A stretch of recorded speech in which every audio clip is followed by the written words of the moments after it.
Uminit ang tensyon sa social media sa pagitan ng komedyanteng aktres na si Kit Kat at ng kanyang brother-in-law na si Chef Jeremy Fabia, matapos sitahin ng celebrity chef ang aktres kaugnay ng isang social media post nito tungkol sa umano'y expired na pasalubong mula sa China.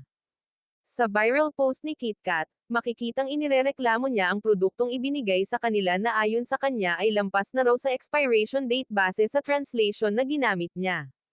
Iginiit pa niya na may baby sila at kadugo umano ang nagbigay ng naturang pasalubong. Hindi ito pinalampas ni Chef Jeremy, at agad niyang dinapensahan ang kanyang ina, na mother-in-law ni Kit Kat, at nilinaw na manufacturing date daw ang nakasulat at hindi expiration date.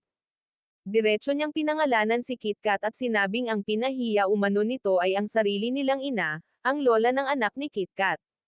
Ayon kay Jeremy, hindi raw kailanman gagawa ng ikapapahamak ng apo ang kanilang ina at mas inuna pa raw nitong bumili ng pasalubong kaysa sa sarili nitong mga gamit.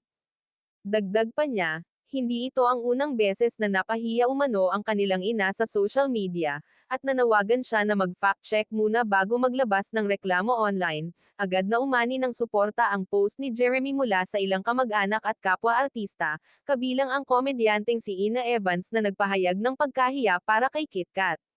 Sa ngayon, nananatiling tahimik si Kit Kat sa isyu at wala pa siyang opisyal na pahayag tungkol sa naging banat sa kanya ng kanyang bayaw.